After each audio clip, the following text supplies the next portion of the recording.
So, in the last few months, I was thinking a lot um, about cycling and why it's so nice. And when I talk about cycling, I don't see cycling as a sport, but I see cycling as a way to discover life and to experience new things and to discover new things. And being fit and healthy comes with it. But for me, it's sport. It's not a sport. It's fun. It's joy, and it's this curiosity about doing something a bit crazy, a bit challenging, and how would I feel during doing it? Um, Even the curiosity of observing my body after doing 150 kilometers, and I cannot move. Like, that is also interesting, and it's very curious to experience that misery. Even I was dragging my bike yesterday for like 2 hours in the mountain because it was so steep, and 1 hour before that I was laughing and making jokes in the mountain, and after being done with it, and I was actually not done because I needed to still drag. I was in a mental, my whole body and brain stopped working. Like, I was so frustrated. I was in situation. I want to cry. I need to cry. I'm so miserable. I'm so frustrated. I don't want to do it anymore. And that was also interesting to experience it. And half an hour later, I had recovered it, and I was cycling. And 2 hours later, I was cycling so fast through the forest, next to River Izar, and passing the border and everything, and it was gone. And it changed. The state changed from one state to another, and it was amazing to observe it. Like, to observe myself, to push myself to the very, very, very last limit. So I reached to my limit at that time when I sat on the ground and I couldn't move. I couldn't think, I couldn't move, I couldn't talk, I even couldn't make a video to record my misery. I was just sitting there helpless, trying just to drink water so that I wouldn't faint under the hot sun. And just taking a pause and waiting for myself to recover. That was interesting. So I discovered what's my limit. My limit is I definitely shouldn't do 500 meter. Oops, 4 kilometer. Oops, just give me a moment. Okay. So that was my limit. And it was beautiful to discover it. So so so the first thing, which is probably the obvious thing, why you should go on a bike tour, and why you should push yourself to be able to do it. I don't want to say to do long distances because that's not a goal. That's not something you necessarily want to get to. Um, is first of all, you discover the world and you develop this curiosity. What's the next thing I'm going to see? And what's the next thing I'm going to see? And you meet interesting people. That's the second one. Um, I went to a cafe in Regensburg, and the reason I went there was um like I think 2 years ago when I cycled along where was it, Donau, and then in Altmühltal. I went actually to that cafe, and I liked it so much that this time when I was cycling to Prague, I also went. The lady, who probably she was 65, 70, probably a bit older, she was sitting next to me in the cafe, and I started talking to her. And we had a lovely conversation, and I thought, oh wow, that was amazing. And I probably sat in the cafe for like 1 hour because I had a nice conversation with her. And well, I couldn't cycle in that 1 hour, but I had a nice conversation. So I knew I did the right thing. So there was no FOMO. I couldn't have missed out cycling because I did something else that was aligned with my value. I had brought joy to myself and I had brought joy to this lady. And in the end, I also invited her for a cake because I ordered a cake there, a strawberry cake, and that was so delicious. I bought for her cake so she can take it home and eat it. And that was also very joyful that I invited her for a cake. It was so joyful to me that I could invite someone for something. So actually, that and many other things that are happening during cycling have and in life have taught me that I'm always in the right place at the right time. And no matter what decision I'm making, that is the right decision as long as I stick with it. So if I would have also not stayed there and have left, I would have also made the right decision. I would have still discovered something else. And when I stayed there, I also discovered something new. And if I would have left my hotel 5 hours earlier at 5 a.m., still that would have been the right decision because I would have discovered something else. So you learn you are for a reason at a place at a certain time. And if you start believing it, actually, then I don't know, God or universe or whatever you believe in helps you to find the purpose of you being there at that moment. But if you think all the time, oh my God, I shouldn't be here, I should be somewhere else, I could have done 5 different other things. The universe says, oh, okay, you don't want to be here, you want to be in 5 other places. I wouldn't show you why you should be here at this moment. I wouldn't let you discover it. Because you want to be in 5 other places also at the same time. But you are here. I wanted to show you the purpose of it, but you don't want it. You wouldn't see it.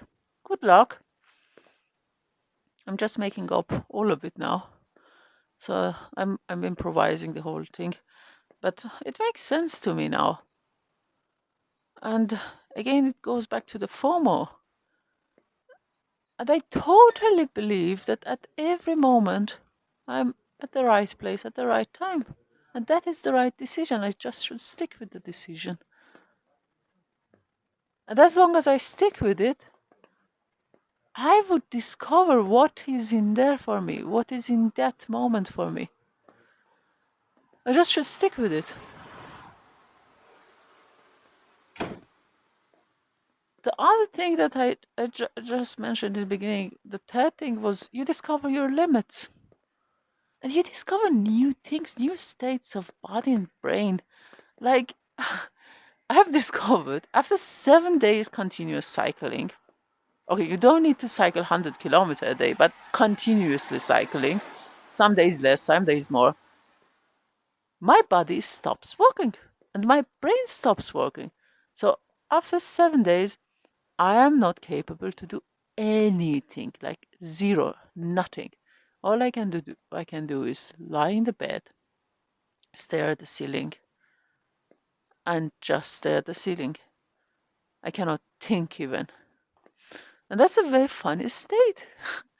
So that's a very interesting state, and I like to push myself to get that there that state, and I'm experiencing something new. Before that, I experienced something, and now I'm experiencing something new, and as we know, nothing lasts forever. So that would be also the state that's passing, and then you go to another state which is again joyful, and it will be joyful just because you believe it will be joyful, and then the universe will be showing you the joy.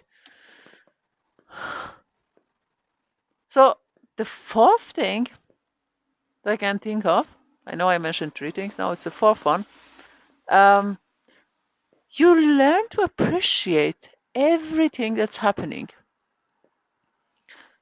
And it's again about being at the right time at the right place. You learn to appreciate, and you start to appreciate. You don't even learn it, you start it, because you don't have a choice.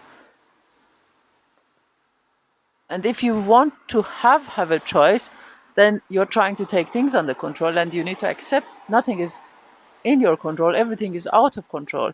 So first you learn everything is out of control, and second you accept it, and third you enjoy it, and fourth you're grateful for it. Wow, that's getting really cool. So what are these things? So what comes really striking to me, and these are the things that I wasn't noticing before. I was so not seeing it. I don't want to use the blind. Um, is the changes in nature, and how the nature is at every single moment. You appreciate the snow and the rain and the thunder and even the lightning. You appreciate it because you didn't die of it, and you somehow saved yourself from it. And you appreciate it because you experience a lot of fear in yourself, and then you know, oh, okay, this is how fear feels. You appreciate the sun, and you appreciate the wind, and you appreciate the river. You notice the river and the wave and the movement of it and the sound of it. And you appreciate that it's nurturing your city and your country and your nature, and it's nurturing the trees and everything and the fish. And it's giving a lot of beauty too. You appreciate all these changes. You start appreciating the trees in winter, or very beginning of spring, when there's still no leaves on them. And you see the beauty of them. You see the beauty in a broken tree, in a broken branch.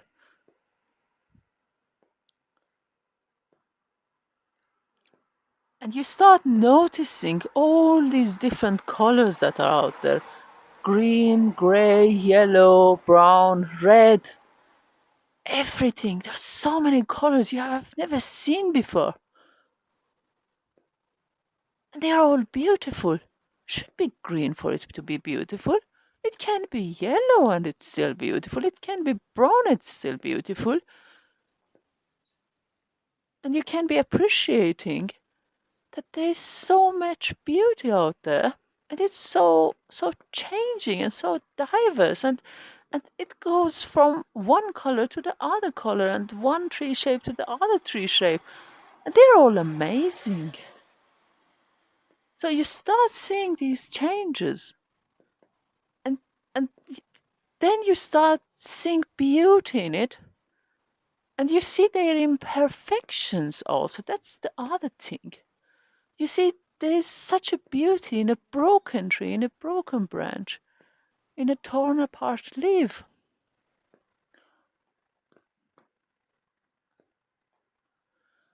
And then you stop searching for perfection, because that is the beauty. Imperfection is the beauty. Imperfection is perfect. That's how it should be. Because imagine, like, a bunch of trees, all of the same size, all green, all perfect shape. So perfect means nothing broken, all the leaves at the right place, all leaves hanging, no dead leaf on the ground. Isn't it boring? Doesn't it look like artificial? Of course.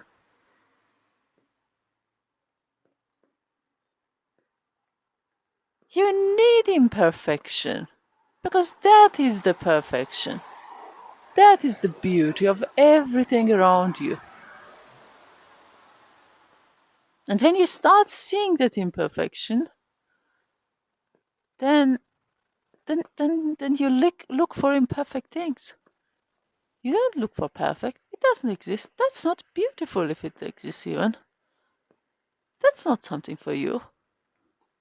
That cannot be real. It's artificial. All these models and all these actresses and actors, they are not real. They are a canvas. They are a blank canvas, and they are perfectly painted over. If you remove the paint, they look like you. So, yeah, that's the other thing you learn from cycling.